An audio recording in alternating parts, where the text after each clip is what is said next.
Halo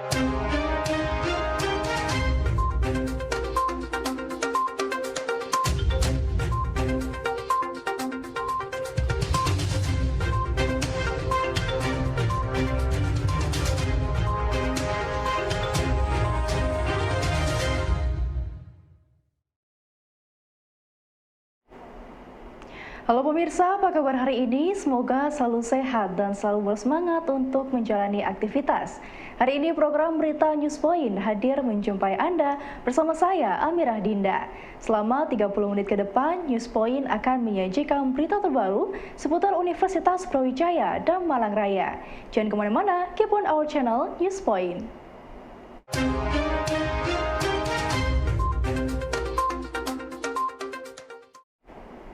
Pemirsa, pengguna rokok vape patut berwaspada, pasalnya dampak merokok vape minimal sama dengan rokok konvensional. Namun beberapa laporan menyebutkan bahwa pengguna rokok vape mengalami pneumotoraks spontan. Hal ini dijelaskan oleh spesialis paru Fakultas Kedokteran Universitas Brawijaya, Dr. Sastia Rahma berikut ini. Dampaknya minimal sama dengan rokok konvensional dan lebih berbahaya karena ada beberapa laporan kasus yang melaporkan bahwa beberapa orang yang menggunakan vape dia mengalami pneumotoraks spontan. Pneumotoraks itu adalah paru-parunya mengempis. Kalau mengempis bagaimana hasilnya? Sesek, bisa meninggal juga ya. Dia pneumotoraks spontan, spontan artinya tidak ada penyakit sebelumnya pada pasien-pasien yang menggunakan vape. Sedangkan pasien-pasien yang menggunakan rokok konvensional, dia mungkin harus terkena infeksi tuberkulosis dulu, kena kanker paru dulu, usianya mungkin tua, baru dia sesek. Ya, kalau vape, dia sehat, nggak ada TBC, nggak ada sakit apa-apa, tahu-tahu paru-parunya kempes. Nah, itu yang berbahaya. Jadi jangan menunggu kita sesek, jangan menunggu paru-paru kita pneumotorak atau paru-paru kita kempes. Hentikan penggunaan vape dan sejenisnya, sisa dan lain sebagainya sekarang juga. Fakultas Kedokteran Universitas Brawijaya bekerja sama dengan Rumah Sakit Syaiful Anwar untuk menyediakan klinik berhenti merokok. Klinik ini membantu perokok yang ingin menghentikan kebiasaan merokok dengan melakukan pendampingan dan terapi. Meskipun sulit dilakukan, menyetop kebiasaan merokok adalah keputusan tepat dan efektif untuk mencegah munculnya berbagai penyakit akibat rokok. Bagi Anda yang ingin menyudahi kebiasaan merokok ini, Anda dapat melakukan konsultasi dan terapi pada klinik berhenti merokok FKUB yang berada di Rumah Sakit Syaiful Anwar Malang. Kalau Anda ingin berhenti merokok, pertama niat dulu dan pasti bisa. Harus bisa dan pasti bisa. Caranya bagaimana? Yang pertama, datang ke tempat yang tepat. Nah, ini saya sekaligus promosi. Kita di UB ada layanan usaha berhenti merokok atau klinik usaha berhenti merokok yang ada di Syaiful Anwar ya. Di situ ada, kalau Anda ingin berhenti merokok, datangi klinik berhenti merokok di Syaiful Anwar. Nanti di sana ada terapinya bisa, kemudian konseling dan lain sebagainya. Yang ingin saya tekankan adalah pasti bisa, harus bisa.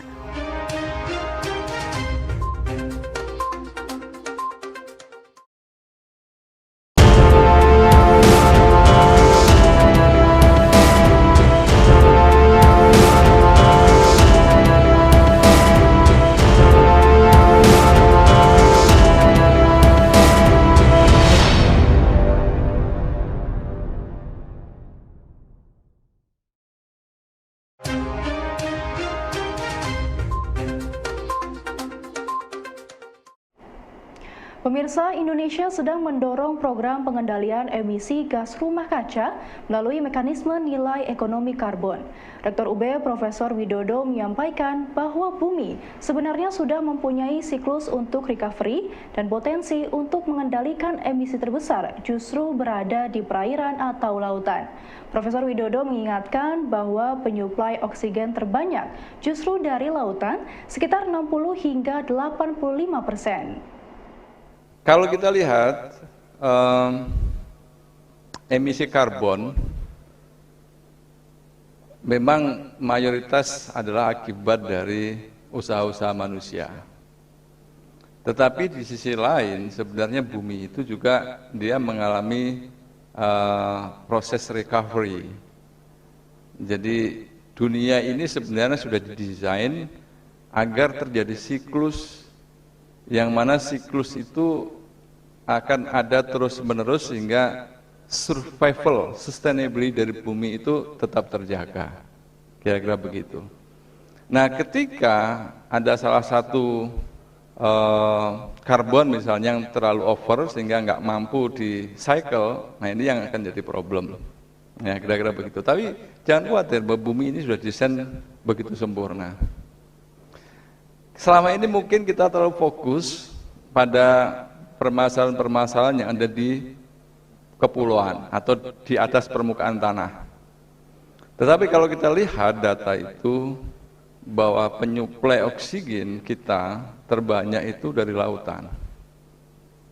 Itu mungkin bisa 60-85% oksigen kita itu sebenarnya disuplai oleh lautan.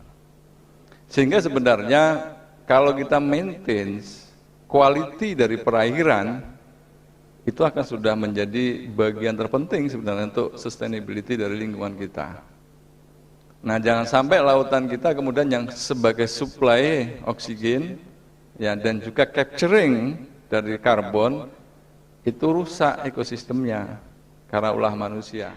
Usulan penambahan masa jabatan kepala desa dari 6 tahun menjadi 9 tahun dalam satu periode menuai pro dan kontra.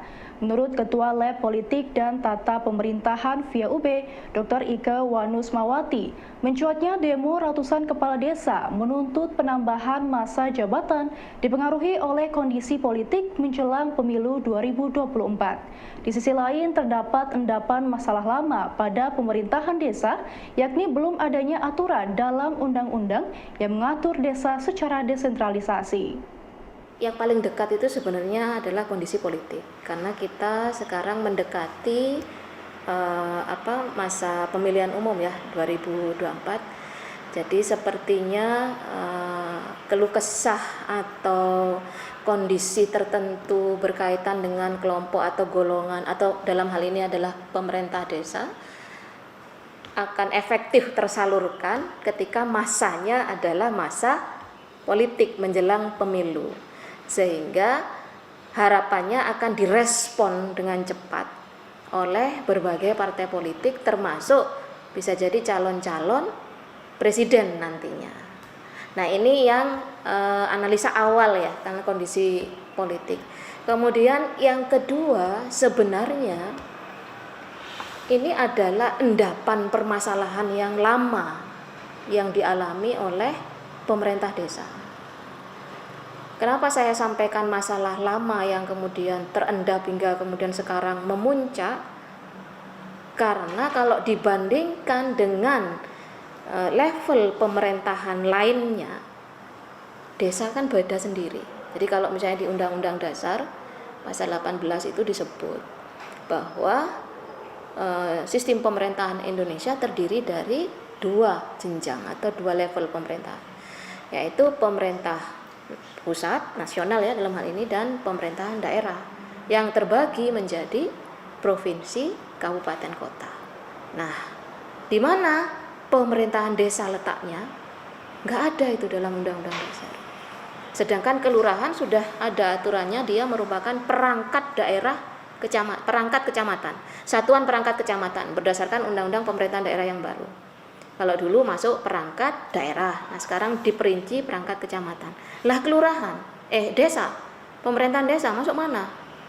Ada Undang-Undang Nomor 6 Tahun 2014 tentang desa yang menyampaikan bahwa desa memiliki otonomi, tapi kan otonominya berdasarkan adat istiadat, bukan berdasarkan desentralisasi. Karena otonomi desa atau otonomi daerah formal yang berdasarkan pemberian kewenangan atau desentralisasi dari pemerintah pusat atau dari pemerintah di atasnya ke bawah, itu akan memberikan dampak keleluasaan untuk melaksanakan urusan-urusan yang lain. layaknya otonomi daerah ya, yang mendapatkan dari desentralisasi dari pemerintah pusat. Ketua Lab Politik dan Tata Pemerintahan via UB, Dr. Ike Wanusmawati menilai bahwa polemik penambahan masa jabatan kepala desa harus dilihat dari beberapa aspek.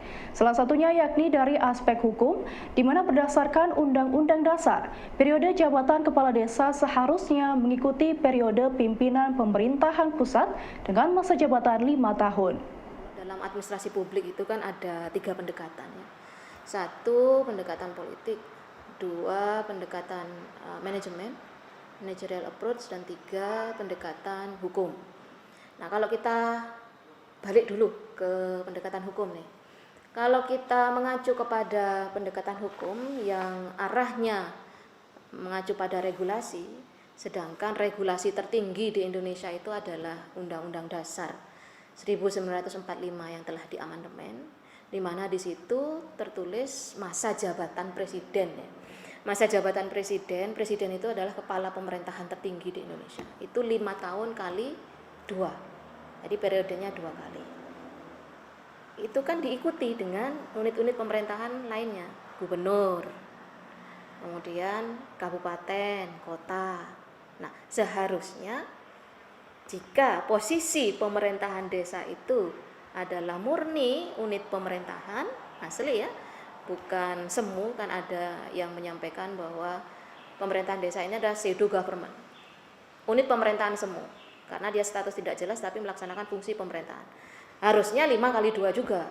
Tapi permasalahannya, pertanyaannya, jika regulasi yang mengatur adalah untuk pemerintahan murni ya, jenjang dari pusat, daerah, provinsi, kabupaten, kota itu 5 kali, kan harusnya desa juga 5 kali 2. Nah, berhubung desa ini adalah pseudo government, apakah masih memungkinkan Undang-Undang Dasar yang tertinggi itu kemudian disamakan juga yang desa 5 kali 2? Karena ini faktanya ketika Undang-Undang 5 tahun 79, masa era Orde Baru, pemerintahan desa, terutama kepala desanya kan sudah 8 kali 2 ya, kalau tidak salah. Baru kemudian Undang-Undang 22, 99 itu masih sama, disamakan dengan produk hukum yang tertinggi, Undang-Undang Dasar 45 amandemen, itu 5 kali 2. Karena ada gejolak lagi, minta lagi, kurang lama, akhirnya Undang-Undang Nomor 32 tahun 2004, 6 tahun, kali 3 kalau tidak salah. Nah sekarang malah minta lagi 9 kali 3. Nah ini karena permasalahannya itu tadi, status dan kedudukan pemerintahan desa. Tapi kalau misalnya dianggap memang apapun lah status dari pemerintahan desa itu harus mengacu kepada produk hukum yang tertinggi di Indonesia, maka dia harus sama 5 kali 2.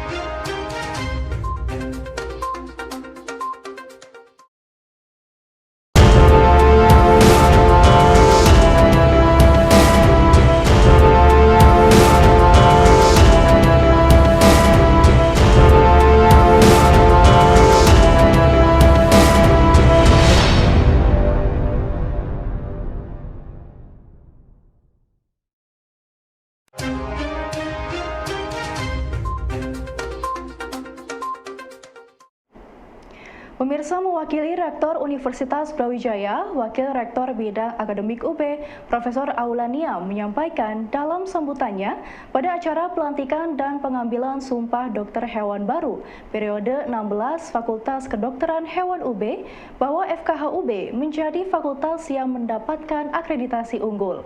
Bukti ini diperkuat dengan FKH yang mampu mencetak dokter hewan baru periode 16. Profesor Aulania berpesan bahwa pendidikan yang ditempuh menjadi dokter hewan ini dibutuhkan untuk mematangkan diri sebagai dokter hewan yang berpikir kritis dan sistematis, serta mencetak diri menjadi lebih bijak dalam memahami dan menerapkan ilmu kedokteran hewan. Universitas Brawijaya sebagai instrumen negara di bidang pendidikan memiliki tanggung jawab besar untuk ikut andil dalam memecahkan beberapa persoalan bangsa, khususnya di bidang pendidikan dan wabil khusus di bidang kesehatan hewan. Universitas Brawijaya harus mampu menumbuhkan kesadaran bagi sivitas akademika tentang pentingnya pendidikan yang memperkuat kompetensi. Dan kali ini juga Fakultas Kedokteran Hewan terus berbenah dan akhirnya sudah mendapat akreditasi unggul dari Lampetikes. Ini adalah salah satu bukti untuk memperkuat kompetensi alumni, dan tentunya alumni harus menumbuhkan sikap kecintaan, kebanggaan sebagai bangsa Indonesia, dan Universitas Brawijaya terus ingin baik dan lebih baik menggapai meningkatkan reputasi nasional dan internasional, dan ini sampai saat ini terus dilakukan. Karena kebetulan hari ini banyak orang tua wisudawan, kami informasikan bahwa UB ini ada 175 PS Bapak Ibu. Program studi di mana diploma S1, S2, spesialis dan S3. 90 PS terakreditasi unggul. UB ini juga terakreditasi kenangan serta hikmah yang dapat diambil dalam perjalanannya. Tentunya nanti saya mungkin banyak yang terharu melihat perjalanan Anda sampai saat ini menjadi dokter hewan. Tentunya semua ini ada untuk mematangkan diri sebagai dokter hewan, sebagai manusia. Tentunya harus selalu mendapat tempa dan terus mendapat upaya berusaha untuk berpikir kritis, sistematis, melainkan juga harus mencetak diri lebih bijak dalam memahami dan menerapkan ilmu kedokteran hewan. Kepala Dinas Pemberdayaan Perempuan dan Perlindungan Anak atau DP3A Kabupaten Malang menyampaikan bahwa tahun 2023 ini ada beberapa program agenda DP3A yang harus digenjot agar mencapai target maksimal. Salah satu di antaranya adalah menurunkan angka pernikahan dini, optimalisasi desa layak anak, serta menurunkan kasus kekerasan perempuan dan anak. Yang pertama adalah bagaimana kita menurunkan angka pernikahan dini, yaitu yang pertama di Kabupaten Malang, karena angka pernikahan dini di Kabupaten Malang ini dibanding dengan daerah lain di Jawa Timur, Kabupaten Malang cukup tinggi. Ya, meskipun dibanding dengan 2 tahun sebelumnya, pernikahan dini Kabupaten Malang ini lebih rendah daripada 2 tahun sebelumnya. Yang pertama, yang kedua adalah angkanya berapa Pak? 1.600 sekian kasus ya, itu di Kabupaten Malang, yang sebelumnya di atas 1.700 begitu. Nah, kemudian yang kedua adalah meningkatkan desa layak anak, ya, desa layak anak yang selama ini kita baru setiap tahun kita membina satu desa untuk menjadi desa layak anak, namun 1-3 desa saja setiap tahun. Tapi pada tahun 2023 harapan kita bisa mencapai 4-5% dari desa yang ada di Kabupaten Malang setiap tahun. Jadi target kami adalah 15-20 desa. Ini untuk mempercepat Kabupaten layak anak di tahun berikutnya. Di Kabupaten Malang menjadi kabupaten layak anak sekarang masih pada tingkat madya. Harapan kami di tahun 2023 itu bisa meningkat menjadi paling tidak dari 1 tingkat, yaitu kabupaten layak anak tingkat nindya. Terus yang ketiga adalah bagaimana menurunkan angka kekerasan perempuan dan anak, ya, serta penanganan kasus kekerasan perempuan dan anak. Jadi target kami sebenarnya semua kasus bisa kita tangani, dan kasus ini pun harus bisa kita tekan sedemikian rupa agar mengurangi angka kasus yang terjadi. Memang saat ini untuk kasus kekerasan perempuan dan anak yang berani melapor itu sedikit, ya. Fakultas Ekonomi dan Bisnis Universitas Brawijaya menggandeng paguyuban pengusaha keripik tempe Sanan untuk mengembangkan Kampung Tempe Sanan sebagai destinasi wisata. Program FEBUB ini bersama mitra pengabdi di bawah koordinasi Prof. Armanu ini mengajak pengusaha keripik tempe untuk memanfaatkan potensi tingginya kunjungan konsumen ke Kampung Tempe Sanan. Pengunjung yang awalnya hanya datang untuk membeli produk keripik tempe dan oleh-oleh diarahkan juga untuk mengetahui proses produksi hingga pengemasan. Kita punya satu program tentang strategi pengembangan Kampung Tempe Sanan sebagai destinasi wisata. Jadi bagaimana Sanan yang menghasilkan kerupuk tempe ini tidak saja menjual kerupuk tempe, tetapi ada yang kita jual itu adalah sebagai tempat pariwisata atau destinasi pariwisata, tempat berkunjung di situ. Nah, ini bagaimana supaya ini nanti bisa maju? Nah, kami dari tim Fakultas Ekonomi dan Bisnis, Jurusan Manajemen mencoba untuk mengabdi ini bisa lebih maju lagi begitu. Ini butuh tempatnya, apa mungkin tempat itu gitu. Mungkin nanti kita diskusikan bersama ya.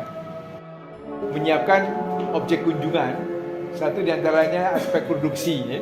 Tadi dari meragi, merajang, menggoreng, membungkus, ini kita produksi. Kemudian nanti kegiatan yang ada di outlet ya, outlet tempe yang macam apa aja. Saya dengar sekarang dikembangkan tempe dibentuk ikan. Jadi dalamnya apa lagi ikan? Baik pemirsa, informasi tadi sekaligus menutup perjumpaan kita hari ini. Jangan lupa saksikan News Point setiap hari pukul 19.30 waktu Indonesia Barat hanya di WTV, Televisi Pendidikan Universitas Brawijaya. Saya Amira Dinda dan seluruh kru yang bertugas pamit undur diri. Terima kasih dan selamat beraktivitas.